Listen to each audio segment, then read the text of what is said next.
What similarities are there between the southeastern part of India and Jamaica? Coconut cultivation, yeah. But could there be anything else? Today's guest migrated from India to Jamaica in 1992. He's worked in the health sector ever since. If you are an asthmatic, you may have benefited from his benevolence. If you're in the business sector, you may have been watching keenly his innovation, progress, and determination with Indies Pharma Jamaica Limited, as well as his other enterprises. Dr. Guna Muppuri joins me today. Good evening. This is Profile. I am Faye Ellington.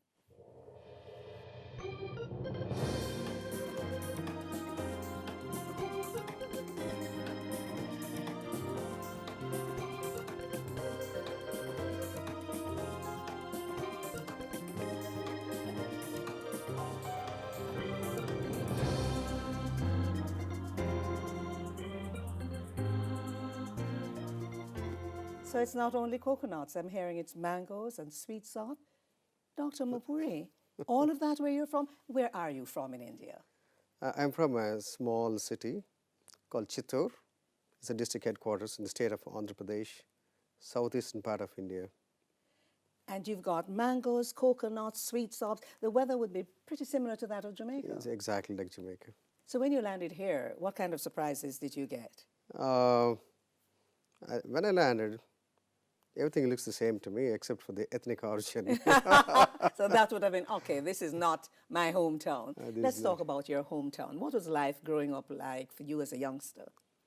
As a youngster, I was a very bubbly boy, a very mischievous fellow. I was always on the streets playing with kids. But when it comes to the night, I used to hit the books hard. And I used to be the best boy in the school, in the class. Were you from a big family? Yeah, it's a big family. How But many? I grew up, my mom and dad, they moved from the rural part of our ancestral village into the urban area. And I grew up with my mom, dad, and my two siblings. I grew up in a small family, let it say that. So there's a big family in There's the a big rural area. family, Then yeah. the urban area, it was a small family. What was high school like for you? You said, yes, you played in the streets, but in the nights you'd hit the books. Did you have any challenges when you were a teenager? Absolutely not. I got all the freedom from my parents, and they were very supportive to whatever I used to do. I was very ambitious. I can recall still my lovely father, who is no longer here. I lost him 2 years ago. India is very famous for scooters. So I was sitting with my father one day at my home, and I saw a scooter going, "Daddy, I want to drive. I want to buy that one when I grow big." No. You don't need that. You need to drive a Mercedes Benz, he said. So my father is also very ambitious. He has a lot of confidence in me. So growing up, I will say that I didn't have any challenges. When did you know you wanted to be a medical doctor? Oh, that I can recall. Maybe grade 2, grade 3. I always used to play as a doctor. And I used to give injections to my great-grandmother, my grandmother, and all those people. Let's hope you didn't really give them injections. Oh, not the but real you injection. pretended as if you were giving Pretended them, I was because a- then you might have killed them. Way back then. We used to take the tamarind leaf and tear it and use the stick. And I used to play with that one as an injection.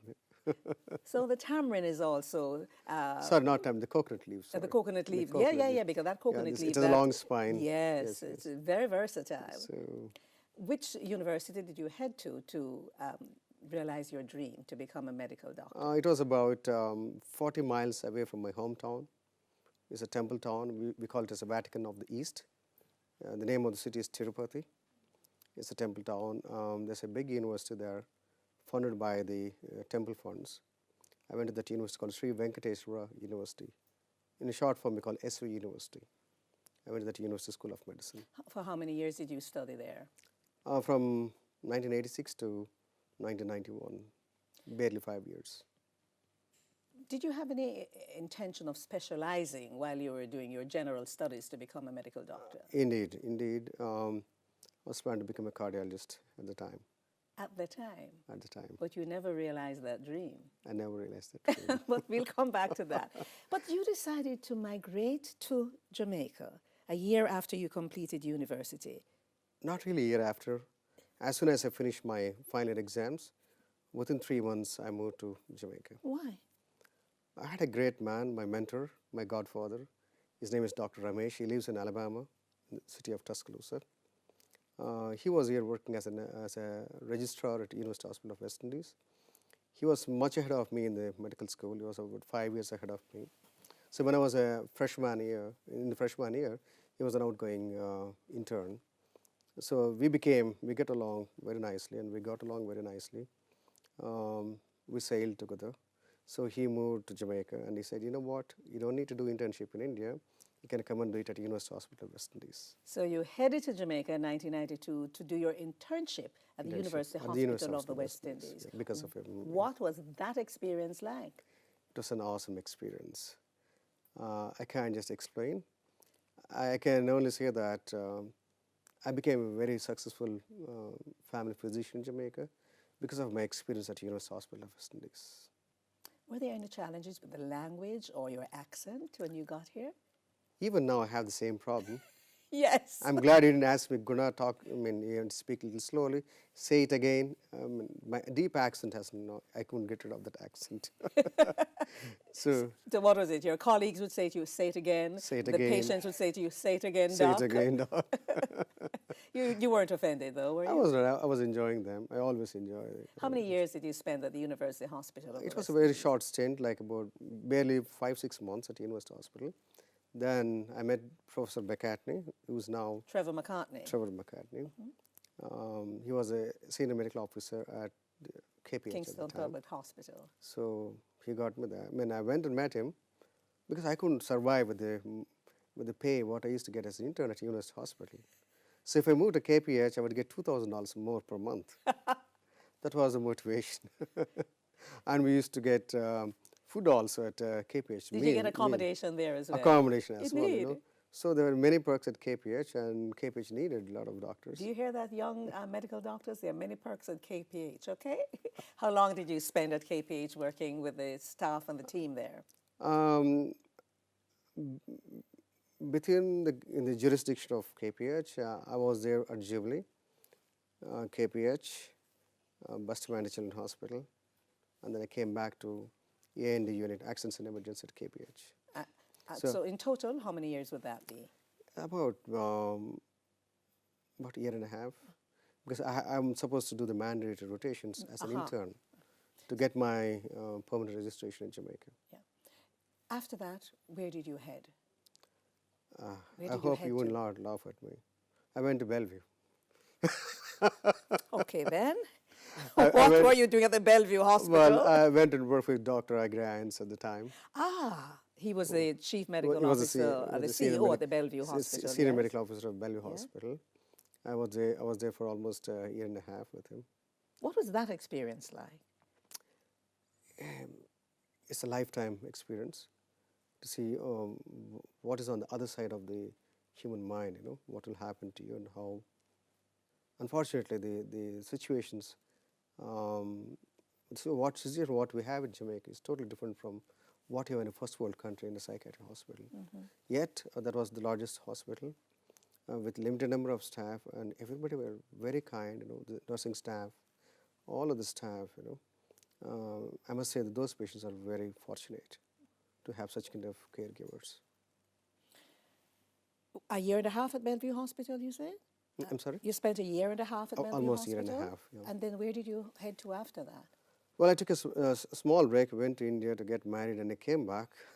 And then I went to a fish clinic in Papine. To the fish clinic in Papine.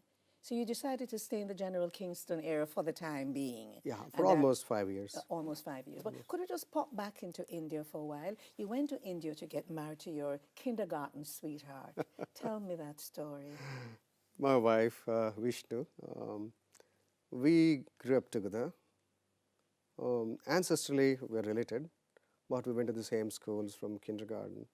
I was a year ahead of her in school, at the university, and everywhere. When I got graduated, I moved to Jamaica, but she was still there going to university. In India? In India.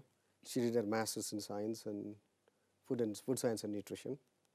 Once she was done with her education, once I decided that I am ready to get married, I went home and got married and came back. So there wasn't any possibility of an arranged marriage in your family? Absolutely not.